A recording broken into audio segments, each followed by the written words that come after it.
Por eucentes un maceteusa te panta ta ethne, baptizon tes autus eis tu onoma tu patros, kai tu hagio pneumatos, didascon tes autus terein panta josa en teilamen gemin.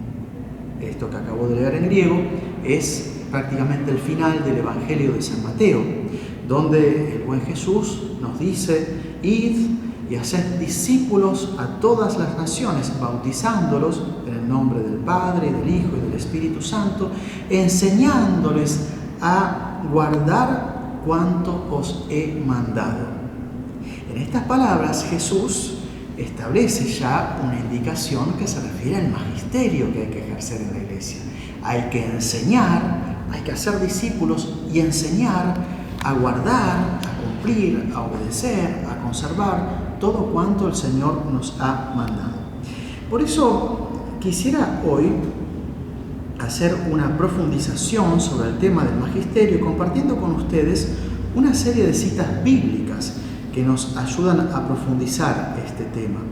San Pablo es muy consciente de este mandato del Señor y esto se refleja en sus cartas apostólicas pastorales, la carta, las dos, a Timoteo, la carta a Tito. Allí San Pablo se refiere de manera muy clara a esta función de enseñar que el Señor legó de manera especial a los apóstoles y a los obispos, y en consecuencia también a los sacerdotes como colaboradores de los obispos. San Pablo le dice a Tito en su primera carta, capítulo 4, versículo 11, estas cosas has de recomendar. También le dice poco más adelante, mientras llego, aplícate a la lectura, a la exhortación, a la enseñanza. También le dice, cuida de ti mismo y de lo que enseñas. Hay que examinarse y tener cuidado acerca de la doctrina que se transmite a los fieles. Eso se encuentra en la primera carta a Timoteo, capítulo 4, versículo 16. Y en la segunda a Timoteo, capítulo 4, versículo 2, que enseguida mencionaremos de vuelta, dice, exhorta con toda paciencia y con preparación doctrinal. Los obispos, sacerdotes, tienen que estudiar y mucho para poder transmitir la doctrina de manera fiel, de manera clara, de manera asimilable para los fieles. Por eso también a Tito le escribe San Pablo, Tito capítulo 2, versículo 1, diciéndole, tú predica lo que está conforme con la sana doctrina. ¿Y por qué esta referencia a la sana doctrina? Una doctrina sana es una doctrina que no está enferma. ¿Qué pasa cuando hay una enfermedad?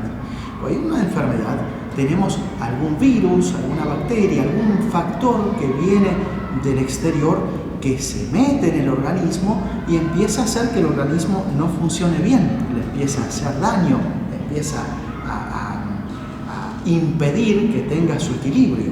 Así, la doctrina de la fe, cuando está contaminada por la presencia de algún error que se llama herejía, empieza a ser una doctrina no sana.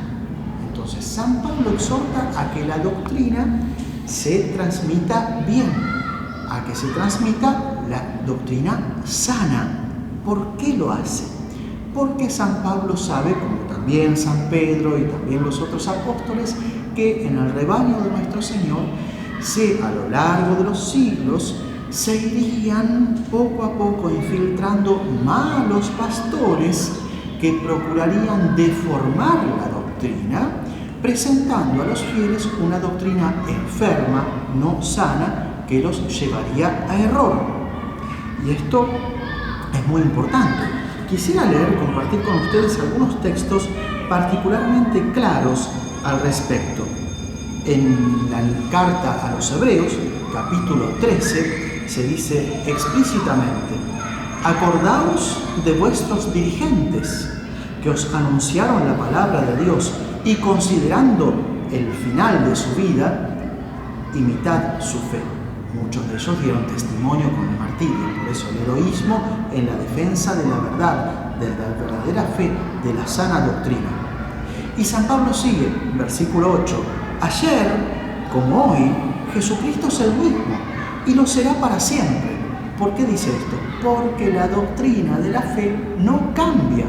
Y por eso sigue, versículo 9, no os dejéis seducir por doctrinas peregrinas y extrañas.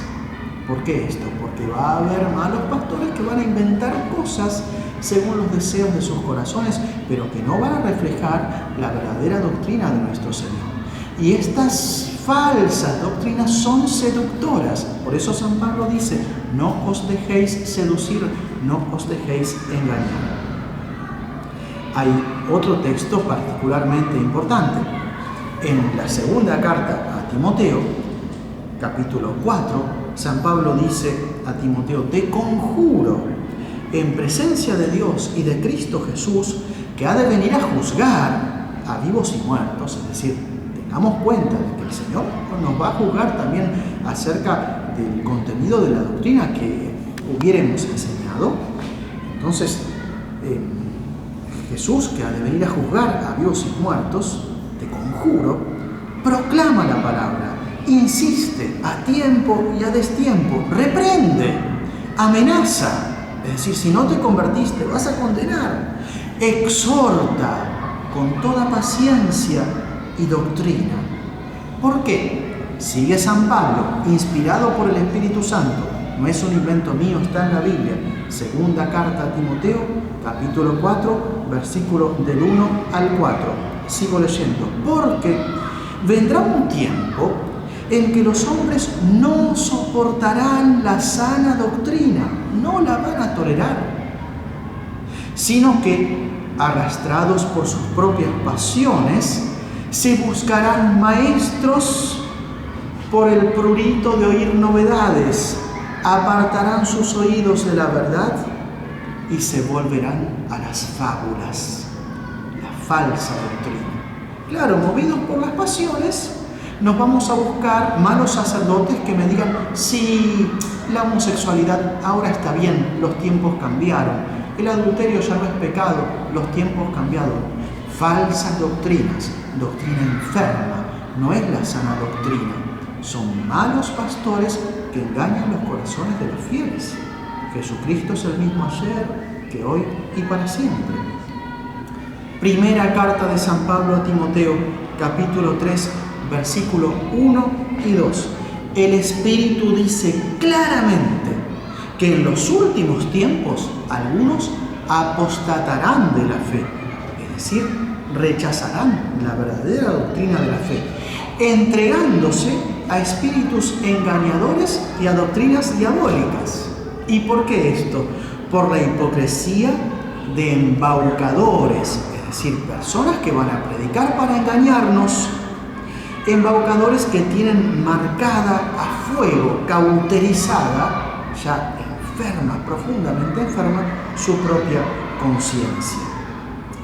También la carta del apóstol Judas Tadeo, que es la última del Nuevo Testamento antes del Apocalipsis, y que tiene mala prensa porque es de Judas, entonces como uno tiene miedo de Judas Iscariote, no se la lee mucho, pero es palabra de Dios, es la carta del apóstol Judas Tadeo, que es cortita, es muy clara también sobre este tema.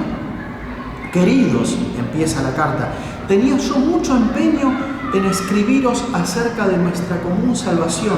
Me he visto en la necesidad de hacerlo para exhortaros a combatir por la fe que ha sido transmitida a los santos, a los cristianos, quiere decir en ese contexto, de una vez para siempre. La fe no va a cambiar. ¿Por qué?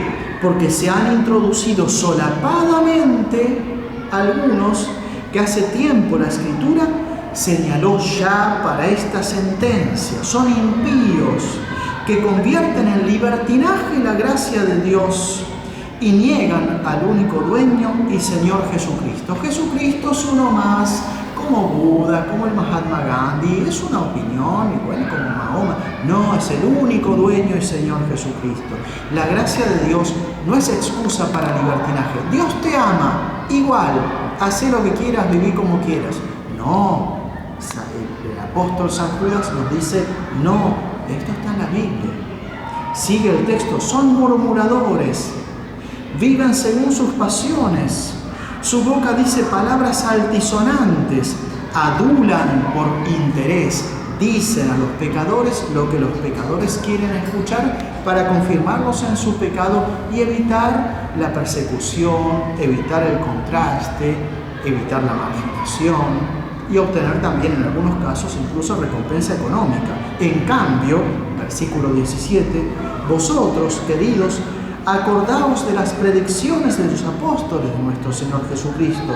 Ellos os decían: al fin de los tiempos aparecerán hombres sarcásticos que vivirán según sus propias pasiones impías. Estos son los que crean divisiones, viven una vida solo natural sin dejarse mover por el Espíritu.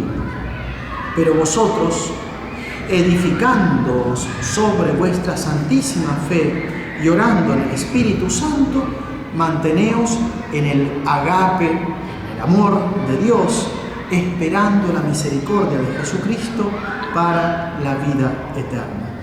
Fíjense qué textos hermosos, cómo la Biblia nos presenta por un lado la importancia de conservar la sana doctrina y por el otro nos exhorta a abrir los ojos para no dejarnos llevar por los malos pastores embaucadores que quieren diluir y cambiar la fe para presentarla según el antojo y el agrado de las personas mundanas.